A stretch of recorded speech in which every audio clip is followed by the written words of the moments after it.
Le piège de la comparaison en business. Alors, je le sais, c'est pas facile, c'est plus fort que nous. On se compare aux autres et on décide que finalement, on n'est pas là où on devrait être rendu dans notre cheminement entrepreneurial. Theodore Roosevelt a dit, ça fait très d'un coup très smart, hein. Theodore Roosevelt a dit que la comparaison est voleuse de joie. Je pense que tu vas être d'accord avec moi. Quand tu fais des comparaisons entre ton travail, ton business et celui des autres, tu mènes une bataille qui est perdue d'avance en fait. Right? Tu enlèves ce bonheur et cette joie que tu as dans ton entreprise parce que les autres vont toujours être plus avancés, plus loin, mieux, etc., etc. Parce qu'en fait, tu le sais, quand tu regardes le business de quelqu'un, tu regardes que l'image extérieure. Tu n'as pas accès au rouage interne de cette entreprise. Et on sait à quel point les images extérieures peuvent être trompeuses. Regarde Instagram. Si tu regardes juste Instagram, toutes les entrepreneuses ont une vue extraordinaire, bien léchée, tout fonctionne, tout va bien. Mais tu ne sais pas ce qui se passe derrière les portes fermées. Combien de fois ça m'est arrivé, ça fait une éternité que je fais ce métier, combien de fois ça m'est arrivé de voir des entrepreneuses super clean sur papier, meaning leurs réseaux sociaux hyper actifs, leurs programmes, ça se vend bien. Et puis à un moment donné, pouf, cette personne disparaît. Ou alors elle décide de faire un changement de vie total ou de réévaluer son business. Ça justement parce que tu ne sais pas qu'est-ce qui se passe derrière les portes. Et tu n'as le contrôle que sur ce que tu vois, en fait, et sur l'interprétation que tu en fais. Donc j'ai appris à vraiment prendre avec un grain de sel cette comparaison, parce que moi je suis la championne, ou du moins j'étais la championne, d'aller sur les réseaux sociaux, de stocker les gens sur leur site, de m'abonner à tous les freebies qui puissent exister pour aller voir, ok, ça a l'air de fonctionner, comment elle fait, etc. Et avec le temps, vu que ça fait longtemps que je fais ça, je me rends compte en fait que toutes celles avec lesquelles auxquelles je m'étais comparée et que j'avais envié, ben en fait elles ont toutes, soit elles se sont cassées la gueule, ok. Et je dis pas ça avec joie, je dis ça parce que c'est triste, ok. Il y a eu des burn-out, il y a eu des fatigues extrêmes, il y a eu des business qui ont fermé, ou bien il y a eu un changement de carrière, elles sont passées de, par exemple, coach business à coach de vie, puis à un moment donné, maintenant elles sont sur Etsy. Il y a vraiment beaucoup de choses que je ne savais pas et pourtant sur lesquelles je m'étais basée pour juger leur succès et donc du coup me juger moi-même. Et du coup, qu'est-ce que ça a fait en fait sur mon entreprise? Ça a fait que j'avais l'impression d'être jamais assez, d'être toujours en retard, de ne pas être arrivé là où j'aurais dû être. Et la seule manière pour moi, en fait, d'arrêter cette comparaison, c'est de voir aussi que je faisais la même chose sur les réseaux sociaux. Je montrais une image assez léchée de ce que je faisais. J'ai fait ça très honnêtement, j'ai dû faire ça pendant un an. Et là, on parle de 2018, 2019. J'ai participé à faire sentir mal, c'est comme ça que je le dis, les autres entrepreneuses en leur montrant quelque chose de faux. Et après un an à faire quelque chose qui, moi, me rendait mal à l'aise parce que je savais très bien que c'était pas vrai, que c'est pas comme ça que ça se passait dans mon business, j'ai dû faire marche arrière et réfléchir à pourquoi je faisais ça. Et l'une des raisons pour laquelle je faisais ça, c'est parce que moi-même, je me comparais aux autres et je faisais comme les autres. Et à partir de 2019, j'ai décidé d'être complètement vulnérable et honnête sur mes réseaux sociaux pour montrer exactement qu'est-ce qui se passait derrière le rideau, en coulisses, pour finalement, en 2021, complètement quitter les réseaux sociaux parce que ça m'intéressait plus. C'était pas quelque chose, une game que j'avais envie de jouer. Par contre, mon objectif n'est pas de te faire quitter les réseaux sociaux, n'est pas non plus de te faire changer ta manière de faire ton marketing. Ce que je voudrais faire, en fait, c'est de t'amener à changer ton regard ou sur ce que tu vois et atténuer les effets de cette comparaison. Énorme agenda, mais c'est pas grave. Donc en gros, ce que je voudrais, ce que je voudrais faire avec toi, ce que je voudrais t'inviter à faire, c'est au lieu de concentrer ton attention sur ce qu'ils font, sur ce que les autres font, j'aimerais t'amener à te concentrer sur tes objectifs, ok? Les actions que toi tu peux contrôler. Voici quelques petites choses que j'ai fait pour éviter justement de laisser cette comparaison me pourrir la vie, me faire sentir comme moins que, d'avoir un impact sur mon estime de moi-même et finalement sur mes résultats. Et perdre de vue mes objectifs. Parce que mes objectifs, finalement, c'était devenu les mêmes que ceux des autres, parce que c'est comme ça qu'il fallait faire, parce que si eux, ça fonctionnait pour eux, ça va fonctionner pour moi, ce qui est une énorme connerie. Premièrement, on prend du recul. J'entends beaucoup d'entrepreneurs dire, et ce sont des phrases que j'ai dites aussi, je devrais être plus avancé que je ne le suis. Je suis en affaires depuis X années, donc je devrais faire beaucoup plus d'argent que maintenant, right? On a commencé en même temps que X et il ou elle est plus loin. X a commencé avant moi et il est rendu plus loin. Man, j'ai tellement dit ces phrases-là parce que justement, je regardais les facteurs extérieurs, ok, au lieu de mettre mon regard sur moi. Ces commentaires en général surviennent après avoir entendu parler, je ne sais pas moi, de l'agenda hyper complet de quelqu'un, parce qu'il a réussi à booker des conférences ou des podcasts, ou il a fait un lancement, ou un lancement de livre. Ouh, c'est la grande mode en ce moment, tout le monde écrit des livres, parce qu'ils ont fait un livre, et oh là là, je devrais en avoir un autre aussi, ils sont invités partout. Qui ne voudrait pas de ce genre de succès? Right. Moi, je le voulais bien, ce genre de succès. Le problème, ok, pour moi du moins, c'est que j'enviais et je jugeais ces entrepreneurs que je voyais par rapport à leurs objectifs. Je rentrais dans l'auto-apitoiement. J'appelle ça mon syndrome de Cosette. Oh, pauvre de moi, right? La victimisation. Pourquoi ça ne m'arrive qu'à moi? Pourquoi le succès est juste pour les autres? Pourquoi moi, quand je fais des choses, ça fonctionne pas? Blablabla. Et autre apitoiement. Je le fais encore de temps en temps. Ça dure un peu moins longtemps, mais c'est pas grave. Ok? L'auto-apitoiement, la victimisation. Championne là-dedans. Alors, cette petite voix, hein, celle que j'appelle mon emmerdeuse intérieure, hein, qui arrive et qui me dit ouais, mais t'es pas assez, mais t'as pas fait, mais regarde eux. Hein. Cette part de moi qui est toujours en train de râler, de se plaindre, de se morfondre, à un moment donné, j'ai dû lui dire ta gueule. Non, j'ai dû rentrer en amitié avec elle, en fait. J'ai dû rentrer en amitié et lui dire ok, qu'est-ce que je ne peux pas continuer comme ça. Je suis entrepreneur, je ne peux pas toujours baser mon succès sur ce que font les autres. Il va falloir que je mette un petit peu les œillères et me dire ok, c'est quoi moi mes objectifs. Ce comportement donc de l'auto-apitoiement ne m'a pas du tout aidé dans mon business. Ça m'a même grandement desservi parce que j'ai commencé à appliquer et à copier tout ce que je voyais comme recette de succès chez les autres sans faire le travail le plus important finalement que tout entrepreneur devrait faire, c'est-à-dire s'asseoir au calme et réfléchir à mes objectifs, à ce que je voulais. Quand j'ai atteint une espèce de cul-de-sac dans mon business, j'étais complètement bloquée par rapport à la suite des choses parce que j'avais installé dans mon business des choses qui n'étaient pas du tout alignées avec moi. J'ai mis des choses qui ne faisaient pas de sens pour moi, mais je ne comprenais pas pourquoi. Parce que c'est ce que tout le monde fait. C'est ce que tout le monde fait. Pourquoi moi, oh, comme par hasard, ça ne fonctionne pas pour moi? Pourquoi je fais ma prétentieuse? Pourquoi je pense que je suis mieux que les autres? Si ça a marché pour eux, ça devrait marcher pour moi. T'as vu mon emmerdeuse intérieure? Elle est très très forte. Elle est très très forte pour faire du gaslighting, right? Bref, donc j'ai dû me poser parce que j'avais pas d'autre choix.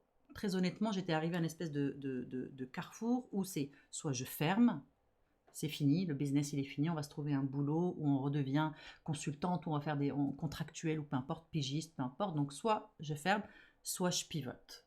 Soit je m'assois et je réfléchis vraiment, est-ce que tout ce que j'ai mis en place, ça me convenait?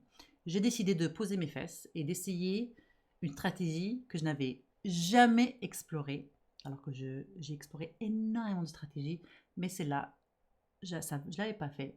C'est-à-dire réfléchir à ce que je voulais vraiment créer pour mon entreprise. J'avais déjà fait l'exercice, évidemment, quand on commence, j'ai fait des dizaines de fois, qu'est-ce que je veux pour mon entreprise, c'est quoi mes objectifs financiers, etc. Mais en toute sincérité, je faisais que copier ceux des autres. Je voulais la même chose que les autres parce que c'est ça qu'ils voulaient, donc c'est ça que je devais vouloir, right? Mais en fait, au final, moi, je ne suis pas une fan des lancements. Je n'aime pas les lancements tonitruants. Je ne veux pas créer de la fausse urgence, scarcity, je n'aime pas la fausse urgence. Je ne veux pas passer ma vie sur les réseaux sociaux. Je ne suis pas du tout une fan de réseaux sociaux. Je ne veux pas vendre du high ticket. Le high ticket, c'est pas aligné avec mes valeurs. Je ne veux pas d'employés. Je suis bien moi toute seule. J'ai Sacha, mon assistante virtuelle à temps extrêmement partiel, et ça me suffit. J'embauche des collaborateurs quand j'en ai besoin, mais that's it. Je ne veux pas créer un business qui fait des millions par année. C'est pas ça que je veux pour ma vie. Donc, encore une fois, j'ai strictement rien contre ces choses-là, Right? Si tu les veux, amen, et je t'encourage à tout faire pour y arriver. Mais pour moi, pour ce que moi je voulais, ça ne fonctionnait pas. Il a fallu que vraiment que je me pose la question, qu'est-ce que tu veux pour ta vie? Comment est-ce que tu veux vivre ton business? Quelle place est-ce que tu veux occuper dans ta niche? Quel genre de client veux-tu servir? Et comment? Moi, je veux être accessible, ok? Avec tout ce travail, les 2 dernières années, la grande évidence qui s'est imposée à moi, c'est que moi, je veux être accessible, je veux aider, je veux redonner. Moi, je veux gagner ma vie sereinement. Je veux que mon business fasse du bien autour de moi. Je veux un business régénératif. Je veux pratiquer le slowpreneuriat. Je veux prendre soin de moi et je veux que mon business prenne soin de moi. Je veux qu'il me fasse du bien. Je veux une carrière qui va durer très longtemps et qui va s'adapter aux différentes saisons de ma vie. Moi, je répète souvent que je ne pense pas que je vais partir à la retraite. J'aime trop ce que je fais et je suis dans un domaine qui me permet de le faire longtemps. Right? Je veux vivre confortablement, je veux voyager, je ne veux pas me priver, mais je ne veux pas accumuler. Je suis ambitieuse et j'ai aucune honte à le dire. J'aime l'argent, je n'ai aucune honte à le dire et j'ai besoin de challenges ponctuels. Mais j'ai besoin que ça soit aligné avec qui je suis, avec la manière dont je veux faire les choses. Et peut-être que c'est ma nature, mais j'aime prendre soin des autres. Donc j'ai besoin de prendre soin de mes clients. J'ai besoin de les aider, d'être une ressource qu'ils peuvent s'offrir. Donc, j'ai pas jeté à la poubelle, qu'on s'entende, j'ai pas jeté à la poubelle tout ce que j'ai appris les années d'avant, mais je m'en suis inspirée pour créer ma version du business web qui est parfaite pour moi. Je le répète souvent, l'entrepreneuriat web offre une très grande liberté et ce serait dommage de créer des entreprises web qui sont des copies, déjà les copies des unes des autres et des copies des modèles des entreprises old school, ok, ou du corporatif. On a la liberté de créer quelque chose de nouveau, la liberté de façonner des entreprises, des modèles entrepreneuriaux qui sont uniques à nous. Pourquoi s'en priver? Ok. Donc, créer une structure unique, partager tes valeurs et ta vision, c'est ça qui va te permettre de te démarquer des autres. Et le fait de se démarquer, de montrer notre unicité, il y a personne qui peut copier ça.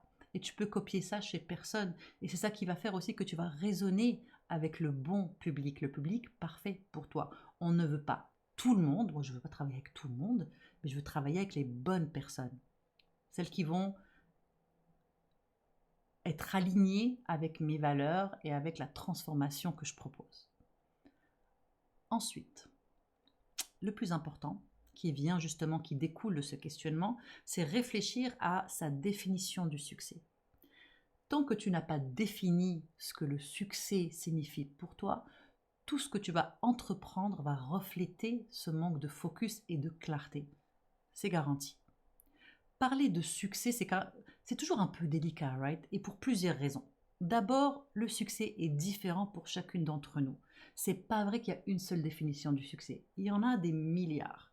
Le principe universel qui définit le succès, par contre, c'est pas mal le même pour tout le monde. On parle de bonheur, de sentiment d'accomplissement. Notre job, notre job, c'est de savoir ce que ce dernier représente pour nous. Il n'y a personne qui va le faire pour toi. Donc c'est un travail que toi, tu dois faire. Parce que si tu t'accroches à la définition du succès qu'on nous vend, sur les réseaux sociaux, sur tous ces gourous du web, c'est une belle maison au bord de la mer, travailler sur son laptop avec un cocktail à la main et faire 3 millions, c'est être invité sur tous les podcasts business, avoir une voiture décapotable, un corps sans un gramme de cellulite, etc., etc. Et si on se base sur cette définition du succès, 99% d'entre nous sont des échecs lamentables. Pourquoi souffrir de ça? Pourquoi s'infliger ça? Donc il faut vraiment que tu définisses ce que le succès est pour toi, pour te donner une chance de le reconnaître. C'est hyper important. Ensuite, à l'inverse de ta vision, le succès, c'est pas une destination. Même si on dit souvent atteindre le succès, puis je le dis moi aussi, mais à tort, on n'atteint pas le succès comme on atteindrait l'illumination, le nirvana ou le Saint Graal. Le succès, c'est plus comme un indice que l'on goûte à ce bonheur et à cet accomplissement, que l'on a atteint notre bonheur et notre accomplissement. Alors pour ça, il faut définir pour ensuite réfléchir à ce qu'on doit faire pour le réaliser. Mon exemple personnel, pour moi, le succès, c'est avoir du temps. Pour moi, vraiment, le succès ultime, c'est avoir du temps. C'est être libre de travailler sur ce que j'aime, pouvoir choisir les choses que j'aime. C'est ne pas dépendre de quelqu'un pour gagner ma vie. C'est décider de ne pas travailler si mon corps ou mes circonstances familiales le requièrent. Je veux honorer mon corps et je veux honorer ma famille. J'ai décidé d'avoir des enfants. C'est important pour moi de pouvoir honorer leurs besoins. Mais ça, c'est mes valeurs à moi. J'ai besoin que mon entreprise fasse du bien, qu'elle soit un facteur de positivité, si on peut dire. Je veux que quand je travaille avec des gens, ils se sentent bien, qu'ils se sentent en contrôle, empowered, donc en contrôle. Je veux qu'elles sentent qu'elles sont soutenues, que mes clientes sont soutenues. Et je veux que quand on parle de mon entreprise, on en parle comme d'un endroit de créativité et de bienveillance. Ça, c'est ma définition du succès. C'est quoi ta définition du succès? Ton succès et tes objectifs ne doivent pas correspondre à ceux des gens que tu admires, de tes mentors ou d'autres coachs. Tes objectifs doivent être très personnels. Okay? Et tes objectifs découlent de ta définition du succès. C'est en lien avec ton pourquoi. Pourquoi tu fais ce que tu fais? Pourquoi tu te lèves le matin? Pourquoi tu tiens mordicus à réussir? Pourquoi tu tiens mordicus à vivre de ton entreprise? Une fois que tu as défini ton succès, tu peux plus facilement créer un plan d'action pour atteindre ce succès. N'oublie pas que tout le monde a un chemin vers le succès, mais ils ne seront certainement pas identiques. Chacun a le sien qui est créé pour lui. Ma proposition aujourd'hui serait de prendre un moment de détente au calme pour clarifier tes objectifs, clarifier ta définition du succès. Mais surtout pour te demander, est-ce que je suis en train de construire, est-ce que ce que je suis en train de construire est aligné avec ce que je veux dans la vie? Est-ce que mon business me fait du bien? Ou est-ce que je suis souvent en stress quand je pense à ce que je dois faire à travers mes objectifs et à atteindre et les objectifs financiers? Dans quel état ça me met? Est-ce que mes objectifs font du sens avec ma personnalité, mon style de vie et ce que je veux pour moi? Perso, je ne peux pas prétendre créer un business qui est basé sur le lifestyle ou je suis pas assez, je peux pas. C'est pas moi, ça fait pas partie de moi. Et tu ne peux répondre à toutes ces questions que dans le calme et quand ton système nerveux n'est pas activé. Ok, on va aller prendre une marche, on veut méditer, danser, pratiquer le sport qu'on aime le plus au monde, on va aller voir des copains, on va créer un peu d'espace de calme et de sérénité pour que ta créativité et ton inspiration puissent te trouver. Si tu as besoin d'aide avec ces grandes questions, je t'invite à venir m'en parler à moi et à d'autres entrepreneuses qui sont dans le même bateau que toi dans Désobéissance Business, ma communauté gratuite. Tous les liens sont en description. Sinon, dis-moi aussi en commentaire, est-ce que tu as réussi à définir ton succès et en quoi il est différent de celui des autres? À bientôt!